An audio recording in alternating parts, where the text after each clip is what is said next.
नमस्कार। संविधान से संबंधित कुछ इम्पोर्टेंट तथ्य हैं, वन लाइनर देखते हैं। अनुच्छेद 79 में कहा गया है कि संघ के लिए एक संसद होगी जो राष्ट्रपति और दोनों सदनों से मिलकर बनेगी। लोकसभा के गठन के बारे में प्रावधान संविधान के अनुच्छेद 81 में किया गया है। अनुच्छेद 81 के तहत मूल संविधान में लोकसभा की सदस्य संख्या 500 निश्चित की गई थी। वर्तमान में लोकसभा सदस्यों की संख्या 543 है। 530 सदस्य राज्यों से तथा 20 सदस्य संघीय क्षेत्रों से हैं।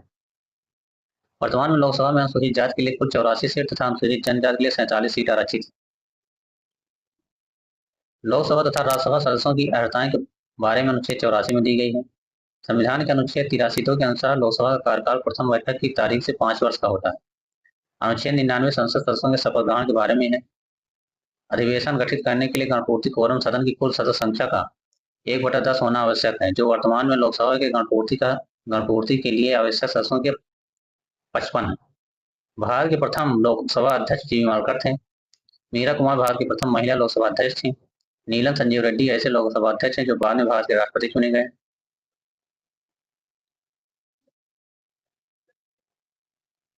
एम.ए.एस. अयंगार तथा हुकुम सिंह ऐसे लोकसभा अध्यक्ष हैं जो लोकसभा के उपाध्यक्ष भी रह चुके थे। लोकसभा और राज्यसभा के संयुक्त अधिवेशन की अध्यक्षता लोकसभा अध्यक्ष की करता है। कोई विधेयक धन विधेयक है अथवा नहीं, इस बात का निर्णय अध्यक्ष ही करता है। राष्ट्रपति अनुच्छेद 108 के तहत दोनों सदनों का संयुक्त अधिवेशन आयोजित करता है। इस बैठक में साधारण बहुमत द्वारा विधेयक को पारित किया जाता है। अनुच्छेद 109 के अनुसार धन विधेयक केवल लोकसभा में ही प्रस्तावित किए जा सकते हैं, राज्यसभा में नहीं।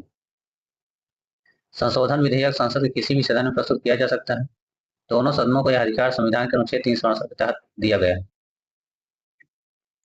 उपराष्ट्रपति को हटाने के लिए प्रस्ताव पहले राज्यसभा में प्रस्तुत किया जाता है, लोकसभा में नहीं। राष्ट्रपति द्वारा संकटकाल की घोषणा को 1 महीने के अंदर संसद से स्वीकार कराना आवश्यक है, अन्यथा इस प्रकार की घोषणा 1 महीने बाद स्वयं ही समाप्त मान ली जाती है। विधानसभाओं के मनोनीत सदस्य राज्यसभा सदस्यों के चुनाव में भाग नहीं लेते।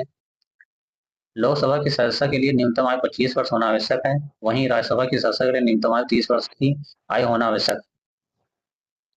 राज्यसभा के 2 प्रमुख पदाधिकारी होते हैं, सभापति, उपसभापति। भारत का उपराष्ट्रपति राज्यसभा का प्रधान सभापति होता है और उसका कार्यकाल 5 वर्ष का होता है। राज्यसभा अपने सदस्यों में से किसी एक को 6 वर्ष के लिए उपसभापति निर्वाचित करती है। अनुच्छेद 92 के अनुसार जब सभापति या उपसभापति को उसके पद से हटाने का कोई संकल्प विचाराधीन होता हुआ उस बैठक की अध्यक्षता नहीं करेगी। राज्यसभा लोकसभा द्वारा पारित साधारण विधेयक को 6 मास तक अपने पास रोक सकती है, किंतु वह किसी विधेयक को समाप्त नहीं कर सकती। राज्यसभा की प्रथम बैठक 13 मई 1952 को हुई थी। प्रथम लोकसभा का गठन 17 अप्रैल 1952 को तथा बैठक 13 मई 1952 को हुई थी। राज्यसभा 14 दिन तक धन विधेयक को अपने पास रोक सकती है। अनुच्छेद 101(4) के अनुसार यदि कोई व्यक्ति संसद की एक सदन की बैठकों में 60 दिन से अधिक लगातार सदन की अनुमति के बिना अनुपस्थित रहता है तो उसकी सदस्यता समाप्त हो जाती है। अनुच्छेद 105 संसद उसके सदस्यों के विशेषाधिकारों के बारे में प्रावधान किया गया है। संविधान के अनुच्छेद 110 के तहत धन विधेयक को परिभाषित किया गया है। संविधान के अनुच्छेद 108 के तहत संसद के संयुक्त अधिवेशन का उपबंध किया गया। अनुच्छेद 118(4) के तहत संयुक्त अधिवेशन की अध्यक्षता लोकसभा अध्यक्ष करता है। संसद का संयुक्त अधिवेशन सिर्फ असाधारण विधेयक तथा वित्त विधेयक के संबंध में ही बुलाया जा सकता है, अन्य किसी भी विधेयक के लिए संयुक्त अधिवेशन का कोई प्रावधान नहीं। स्वतंत्र भारत के संसदीय इतिहास में अब तक कुल 3 बार संयुक्त अधिवेशन आयोजित किया गया है। पहली संयुक्त अधिवेशन 6 मई 1961 को दहेज निरोधक विधेयक 1961 पारित करने के लिए बुलाई गई थी।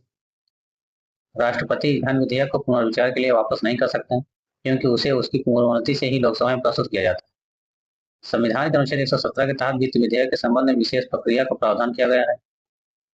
अनुच्छेद 16 में लेखानुदान, प्रत्यानुदान, अपवादानुदान के बारे में है। सामान्यतः प्रतिदिन संसद के दोनों सदनों में बैठक के पश्चात कार्यवाही का प्रथम घंटा 11 से 12 बजे तक प्रश्नकाल होता है। सर्वप्रथम यह प्रक्रिया इंग्लैंड में 1721 में शुरू हुई थी। देश में 4 प्रधानमंत्री ऐसे हुए जो वित्त मंत्री पद पर ही काम कर चुके हैं: मोरारजी देसाई, चौधरी चरण सिंह, विश्वनाथ प्रताप सिंह और मनमोहन सिंह। वित्त मंत्री के रूप में वर्ष 1991 में डॉक्टर मनमोहन सिंह ने देश में आर्थिक दायित्व की नीति लागू करने की घोषणा की थी। 1924 ईस्वी को रेल बजट और आम बजट को अलग कर दिया गया था।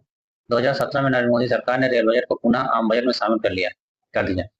संसद में अल्पकालीन चर्चा उठाने की परंपरा 1953 में आरंभ की गई थी। कार्य स्थगन प्रस्ताव कम से कम 50 सदस्यों द्वारा समर्थित होना चाहिए। ध्यानाकर्षण प्रस्ताव की संकल्पना भारत की देन है या 1954 में अस्तित्व में आई थी। भारत के संविधान में अविश्वास प्रस्ताव का उल्लेख नहीं है,